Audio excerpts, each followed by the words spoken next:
This podcast includes graphic depictions of true crime cases and may contain explicit language. Listener discretion is advised.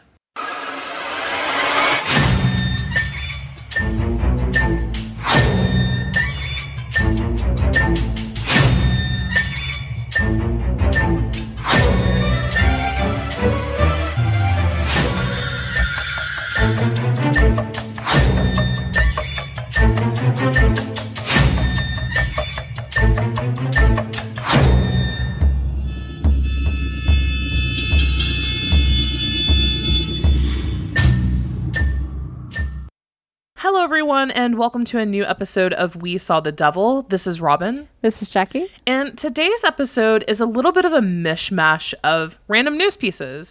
I know we're all kind of waiting on those custody documents, all 1,700 pages to come out and drop, and the preliminary hearings, and there's a little bit of a lull in the case right now. I feel like this is more like a remix episode. Yeah, it's kind of like a remix episode, but... remix. So what we have is we are coming out with the next episode of our Rewind introductory series on this case. We'll be continuing with Chad Daybell, and that will be coming out over the weekend.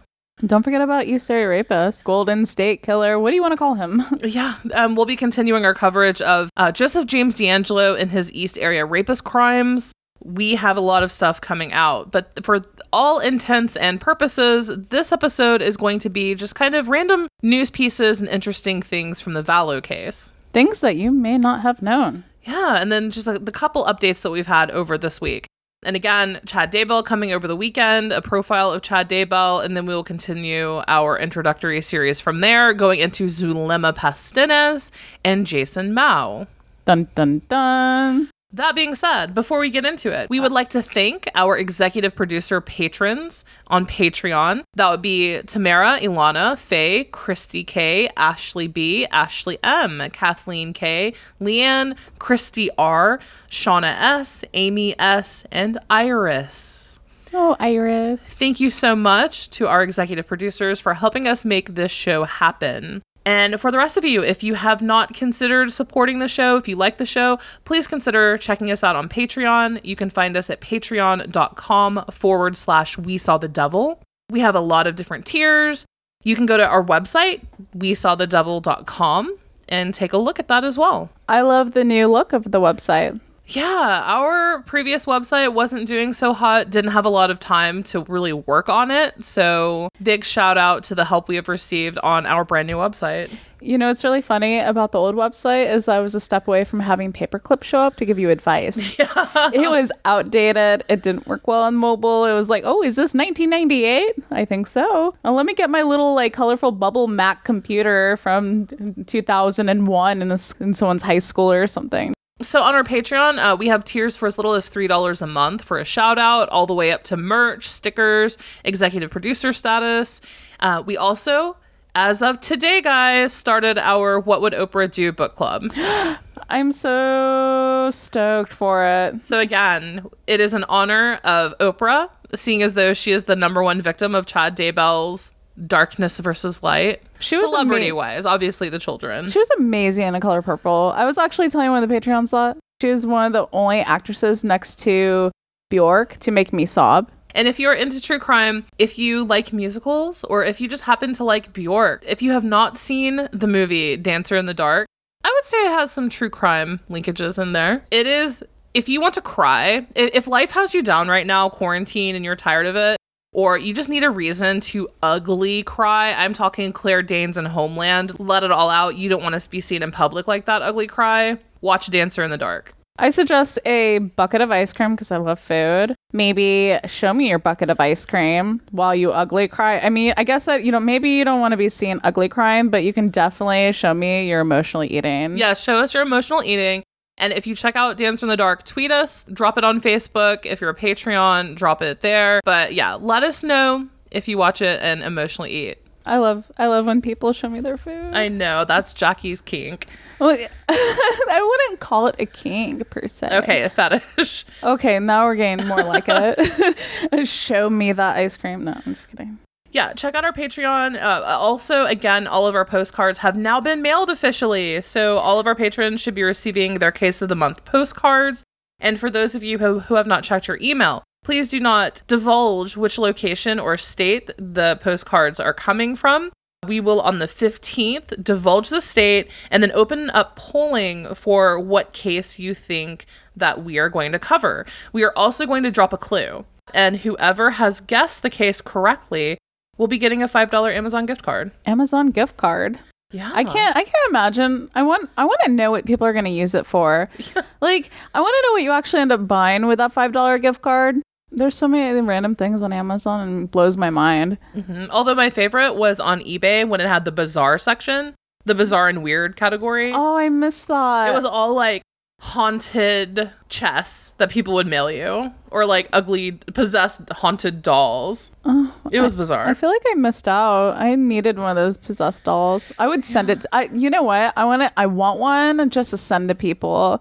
Random unsuspecting people. I just want to pick a random address and find out their name through like yellow pages and just send them a possessed doll and be like, congratulations, you're a winner. If you guys have free time on your hands, because I mean a lot of people do right now, just go to eBay and look up possessed doll or haunted doll, and you will not be disappointed. I promise you. Oh, it's like that group, the Strange Finds group for... Weird finds. Yeah, secondhand finds. Weird secondhand finds.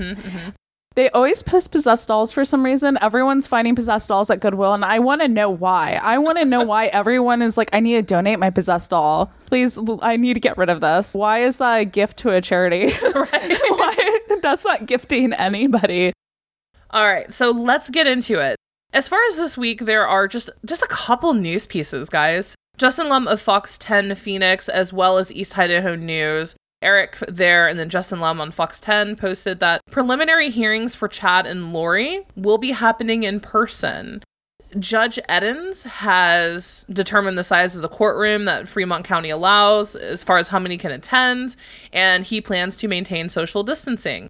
Judge Farron Edens wrote in his findings on Thursday that for both Chad and Lori's separate cases, quote, the defendant has a right to confront and cross-examine witnesses in person. In order to preserve an adequate recording of the proceeding and to preserve the defendant's rights, the defendant must be present in the courtroom with his or her attorney. So, as everyone knows, Chad and Lori are facing felony charges in Fremont County. Chad's hearing is going to start on August 3rd, and Lori's is going to start on August 10th. So we are less than a month away.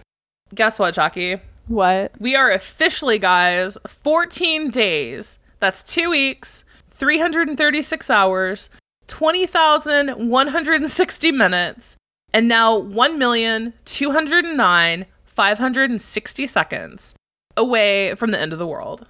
I mean, the seconds are just counting down now. I know. I don't think we're going to make it for the hearing. I mean, how are they going to explain that to the judge, being like, we're not going to make it? We need to move this. I cannot wait to see Chad and Lori after the date has passed. But, you know, seeing Melanie Gibbs' interviews regarding the end of days, it seems like the date has constantly moved. I wonder why. Because he's bending the veil. He's bending the will of the universe into his own path. Yeah, so how are they going to act? Are they going to be disappointed? Is Chad going to come up with some bullshit prophecy? I don't know. He probably had a near-death experience already in prison, I'm pretty sure. Probably involving some sort of like hot pocket. There's been rumors that people in prison in Chad's jail have been throwing hot pockets at him, and I doubt that that's true, but I'm really hoping so. So End of the World is coming. One of our patrons created a Facebook event. I know that various other groups have Facebook events as well. We would like to actually do something for the End of the World as well. Maybe like a Zoom party, something like that. So if you are a patron or have interest in becoming a patron, join and let us know. We would definitely like to do something on the 22nd. Maybe we need to buy party hats. So, secondly, people have been asking why Judge Edens is now back. If you recall, he's the judge that Lori and the defense team basically dismissed. They got their one free dismissal. Edens wouldn't lower her bond, although Edens did actually lower her bond. So when Lori was extradited from Hawaii into Idaho, she apparently came with a $5 million bond, and he lowered it to the $1 million, which, you know, she still had no way of getting out. But Lori's team, you know, decided to take the gamble, which is very common as far as dismissing the judge and trying to get a new one. He was dismissed in Madison, and then he was reassigned in Fremont County. Which makes sense. And Idaho doesn't have a lot of judges in that area. So welcome back, Judge Edens. I love his attitude, and I love how he just clearly does not like Chad or Lori. Okay, so other random piece, and we have read, and we would very much like some additional information on this if someone has it. The lead detective on the Daybell case is Rexburg detective Dave Hope. Now, Dave Hope's son is married to Chad Daybell's niece, Matt Daybell's daughter Maggie. Do you guys think that that's separated enough? Sounds like conflict of interest to me. Could it be? Especially for a detective, yes. You can't have any relations with family. Yeah, so it's the detective's son is married to Chad Daybell's niece. Yeah, it sounds like conflict of interest. Anybody within family that connects the family to anybody that is a perpetrator of any sort is just not ideal. Yeah, I don't know. Are there any attorneys listening? Is that law enforcement agents? Is that common? I mean, I know the area is very small and that there are a lot of connections, a lot of people involved, but could that potentially be an issue down the road? Please let us know. Also, another piece this week. So Court TV today, July 9th, officially noted that police now consider Lori a, quote, investigative lead in the death of Charles Vallow, which they've been doing that unofficially for a very long time now and going and investigating that. But apparently now today, the police have officially called her an investigative lead.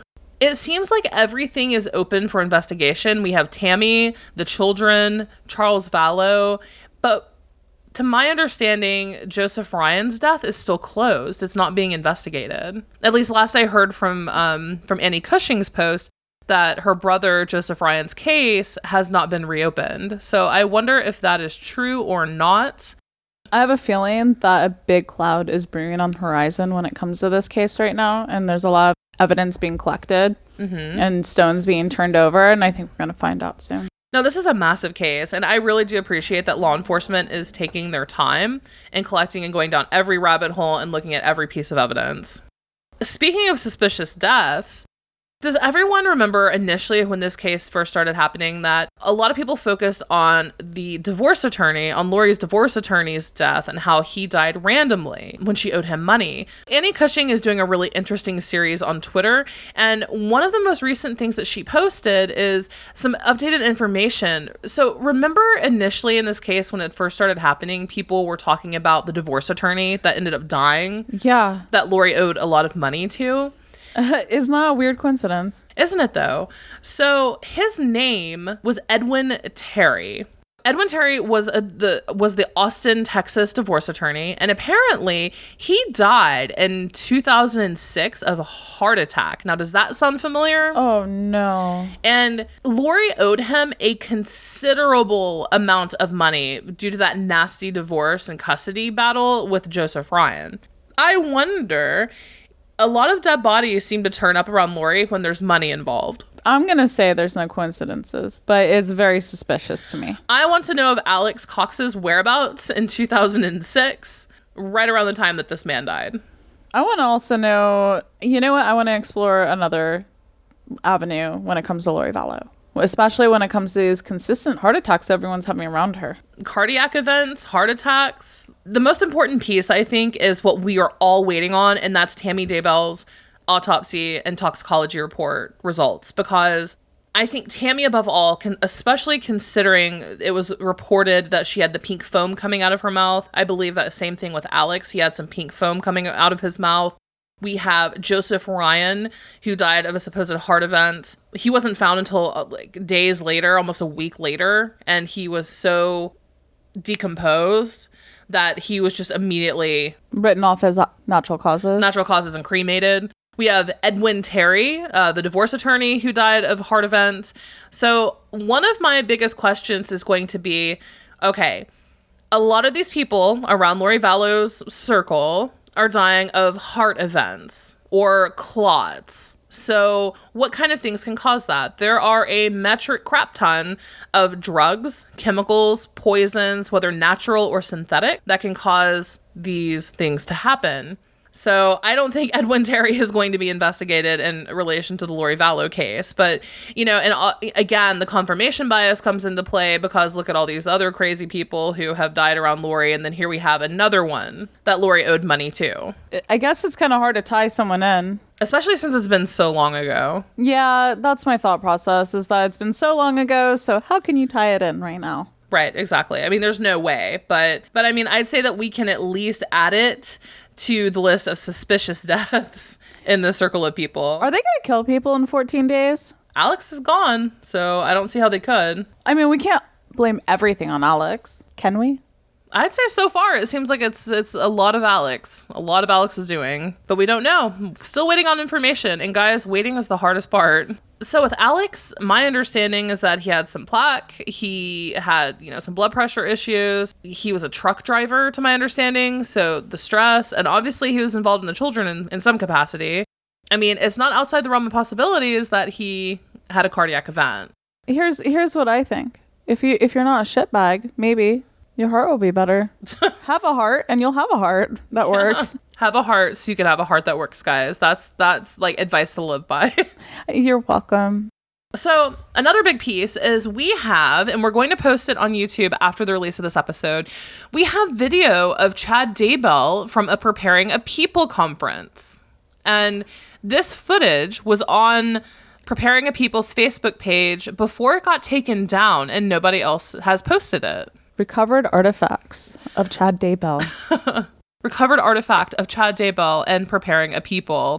Please go to our channel. It's just look us up. We Saw the Devil. You can go to our website, wesawthedevil.com, and there's a link to our YouTube channel. If you haven't subscribed, please subscribe. But we are going to post this video on our channel. And, it's not of any great importance. It's not Chad talking about his beliefs, but it's really eerie to see what kind of a person Chad was. You see Chad a lot, you've read his books, but you don't really see him talking or speaking at the PAP conference. That's what I'm having such a hard time reconciling in my own head. He was not charismatic at all. In fact, he seemed like kind of the nerdy kid, who was really awkward around women, who didn't have a lot to talk about, and he has zero charisma. His jokes are dad jokes, and I don't understand the draw that people said that he had, Preparing a People eval circles. Like, I cannot get it. Maybe it's because he is kind of nerdy looking, Maybe he felt safe. Maybe they played Magic the Gathering. Maybe they played Dungeons and Dragons. Maybe they realized that tabletop was for him, and maybe Hot Pockets was his deal in his mom's basement, but he never lived in his mom's basement. So I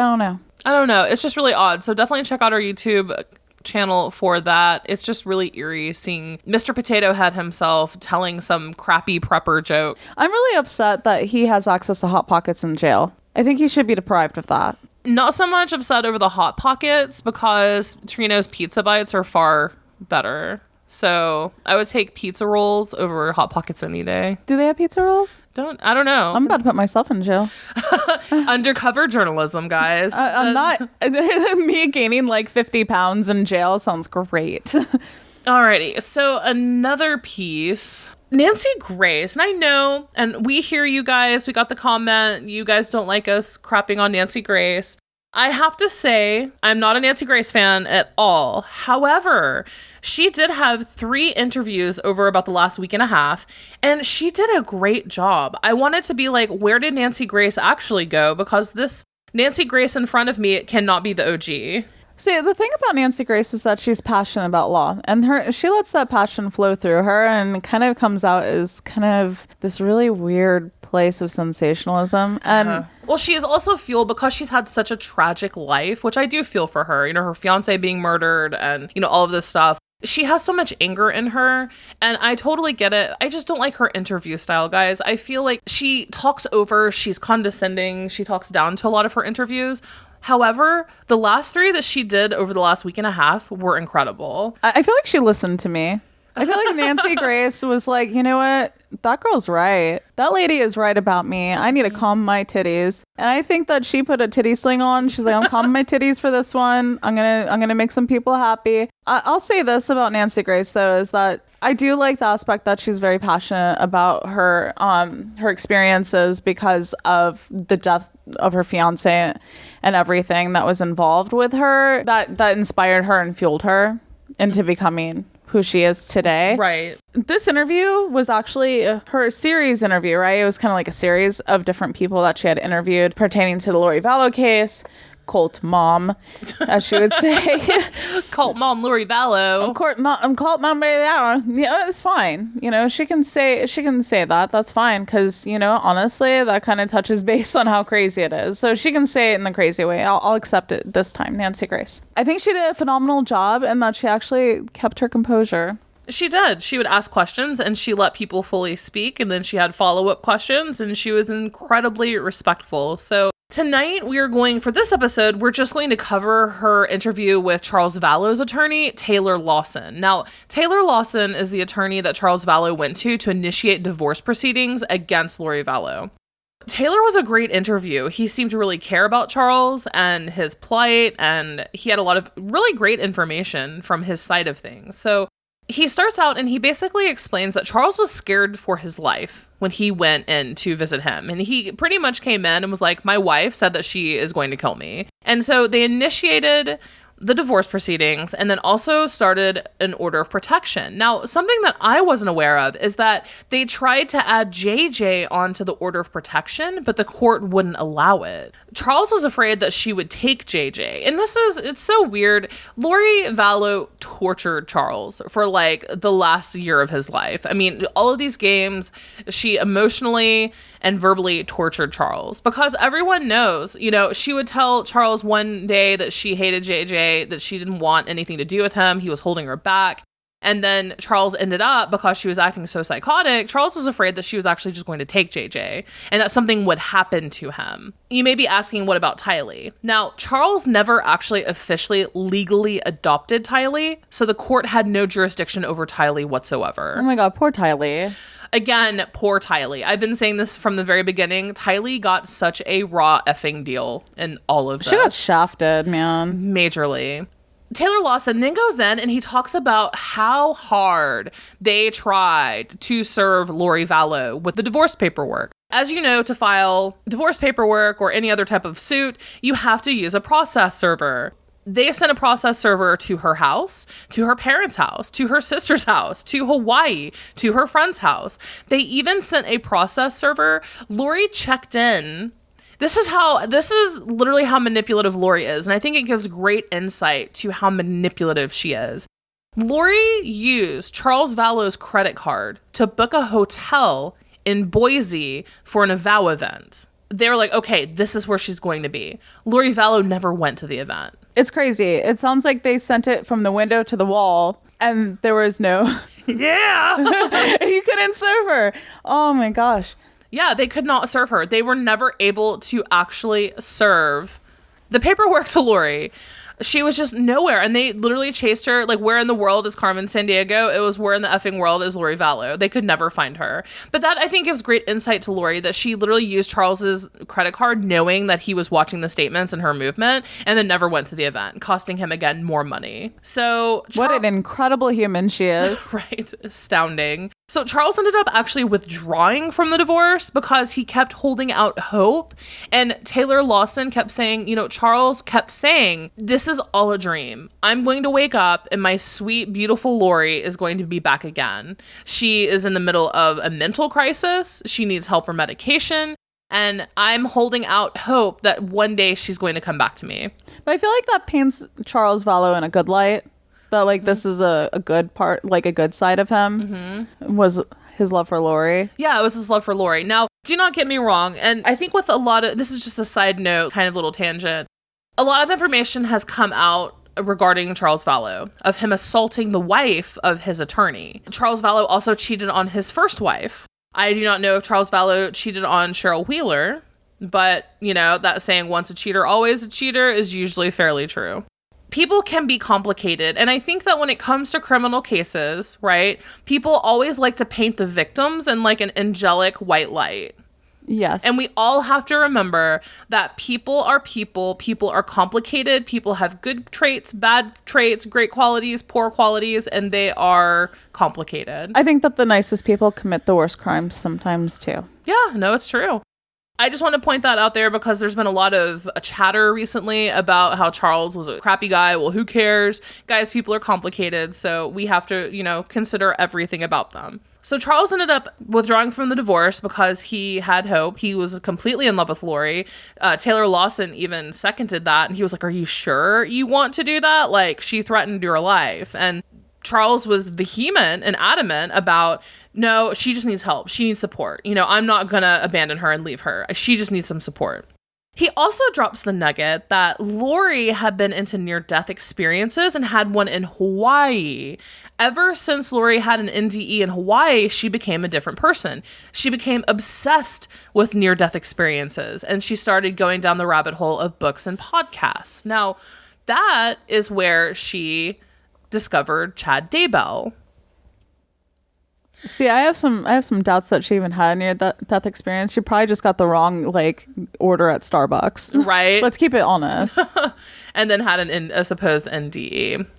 I do not know. She loves attention. I mean, it's been verified by everyone who's ever known her is that she loved attention. So what better way to get attention than by being like, I had a near-death experience myself.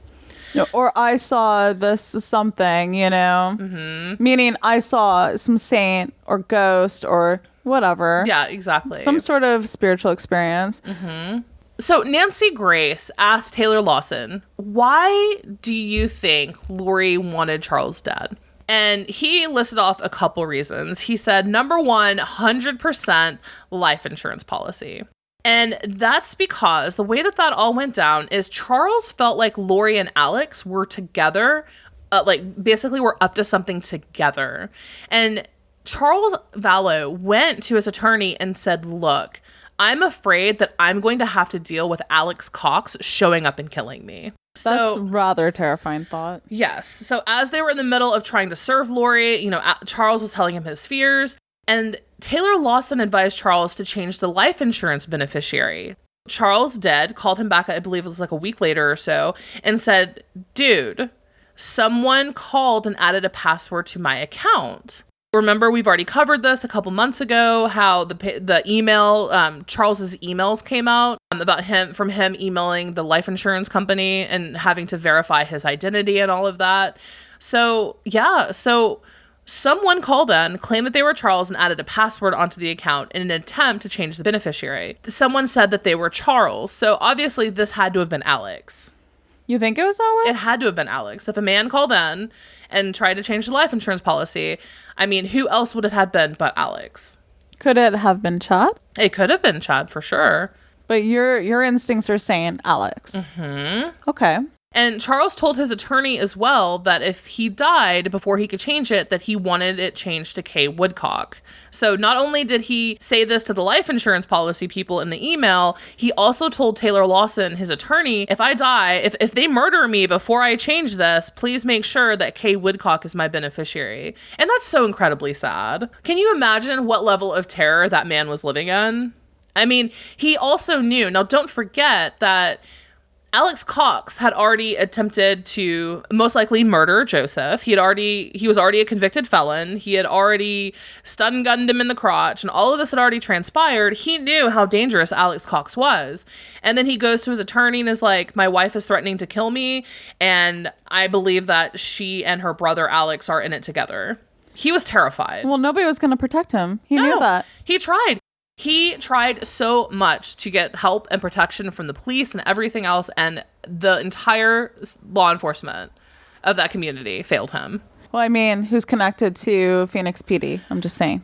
Jason Mao. Oh. Who was name dropped when Lori had to go into the police station for all of her abuse of Charles. Jason Mao. Of course. Of course it's Jason Mao. So Nancy Grace then asked him, why do you think, knowing all of this, and they were still broken up, why do you think Charles Vallow went to Lori's house on the day that he died? Because don't forget, the attorney, Taylor Lawson, said Well, Charles loved JJ so much, and he wanted to spend some extra time with him. He had planned to pick JJ up for breakfast before he dropped JJ off at school. So don't forget that Alex said that Charles hit him in the back of the head with a bat, and then went to his room for the gun, came back, and then shot him in the chest. Lest we not forget, and the attorney again brought this up, that we now have two stories. You know, we have the one where Lori Vallow had already taken JJ outside to take him to school. And then we have one where Lori Vallow was in the kitchen the entire time and witnessed everything. But regardless, Lori Vallow did in fact leave, and she got into Charles Vallow's rental car.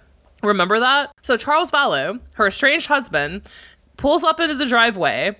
Shooting happens, and Lori got into Charles Vallow's car, left, and came back with Tylee.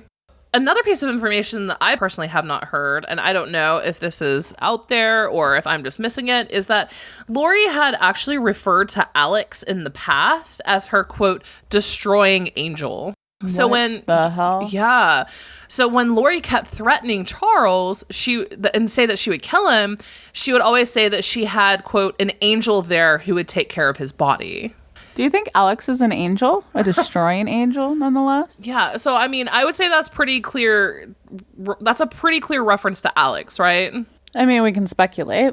It was just, if you haven't, the interview itself is about 27 minutes long, and it's actually very, very good. Now, she also has an interview with Julie Rowe, and then another one with April Raymond, Lori's friend from Hawaii, which we'll be covering that on one of our next episodes, those two interviews in our next episodes. But the interview with Taylor Lawson did have some little tidbits here, and I found it to be a great interview overall.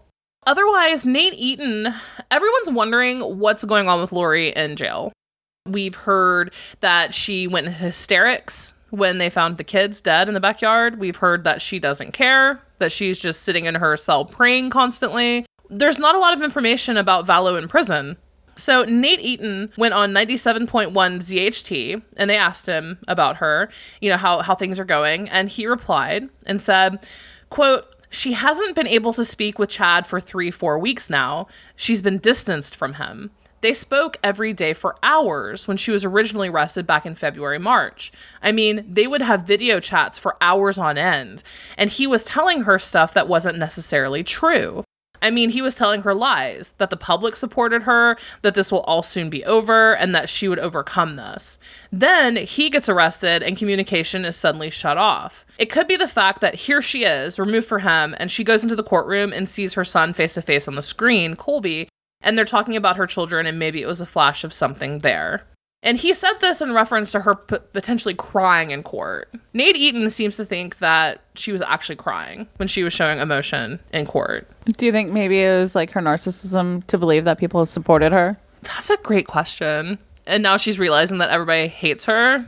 I don't know. She's completely cut off from the public world for the most part. She's not of this world. I mean, she's in another universe. Completely. She's in another closet. Mm-hmm. She's another portal. She's just portal hopping. But I found that really interesting, that tidbit from Nate. Not because of the crying piece. Like, who cares if she cried or not, to be honest with you? But the fact that Chad was there the entire time telling her that everyone was behind them. Like, are we serious? Woman, you are the most hated person in America, probably second to Casey Anthony. Oh, yeah. I can't believe how many piles of bodies are around her, too. A lot. I'm really scared. My biggest fear of all of this is that she's not going, the justice for these people that she potentially killed are not going to be looked into. Well, here's the thing, right? As far as her defense too, so let's say that no murder charges ever are added onto this. As far as her defense, people are saying, well, hey, what about the insanity defense? Well, Idaho actually technically does not have, legally speaking, the insanity defense. What? That so many people talk about. They would have to approach it and say that she's not fit for trial psychologically. They would basically have to create an argument saying that she's not fit to have this trial, and then, go and have her submit to a lengthy psychological evaluation, and they would even try to get her fit so she can go to trial. I don't think that narrative would work for her because she's gone through psychological evaluations and she passed them. Yeah, she's already been through a whole handful, it seems, and passed them. So I don't think that's going to be an option. So I wonder, is she going to turn against Chad? Is Chad going to turn against her? Are they both going to come together and try to pin it on Alex? I think the plan's been to pin on Alex the whole time, hence why he's dead. That's my honest I concur. I think I think they took him out just because, dead men can't verbally talk, although evidence can. Evidence always speaks, science always speaks. Exactly. I think that I'm hopeful that the toxicology report is going to reveal something on Alex, because I still don't believe the story that he just suddenly dropped dead inconveniently. Right, exactly.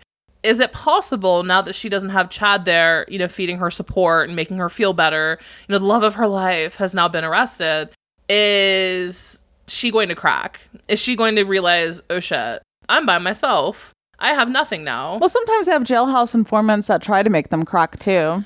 That's true too. So we'll see. I mean, they're definitely going to have a jailhouse informant try and sneak in on her to get her to omit information about what happened. And then, she doesn't have Melanie Gibb anymore, her best friend for so long. That we know of. Yeah. Who knows? But I found that to be a really interesting tidbit as well. So again, guys, not a lot has happened. Again, like you, we are waiting on the custody documents, all 1,700 pages between Lori, Charles Vallow, and Joseph Ryan. We are waiting the results of Tammy's toxicology reports. I mean, not a lot is going on right now.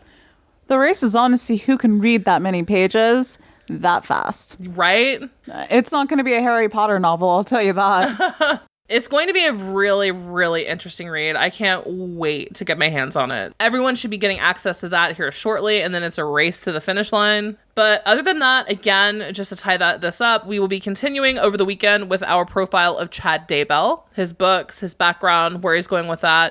And then we're going to continue up to Charles Vallow's death. We will be doing profile pieces on Zulema Pastinas as well as Jason Mao and go from there. So please stay tuned for our introductory series on all of the players in this game. And I can guarantee you more information is going to come out soon. I feel it. I feel it brewing on the horizon, so stand by. And then we will continue with our series on the East Area Rapist. So we have a lot of stuff coming, guys. You can find us at patreon.com/We Saw the Devil. You can also get there from our website, WeSawTheDevil.com. We have our book club. We have live streams. We have discussion groups and Case of the Month postcards where you get physical stuff from us. And sometimes we have some mole stuff to drop. Yeah, that's interesting. Sometimes we do have some special info drop. Check us out there. Again, if you have any questions, complaints, concerns, compliments, you can email us at info@WeSawTheDevil. No longer Gmail, it's info@WeSawTheDevil.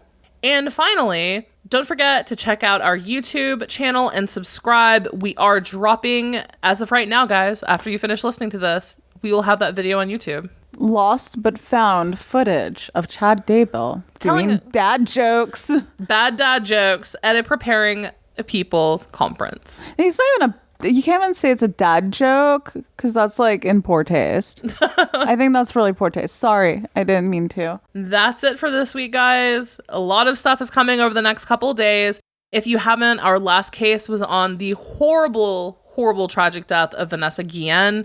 We discussed that case, and we will be continuing coverage on that as more court dates and more things transpire there. Absolutely. So that's it this week, guys. Until next crime.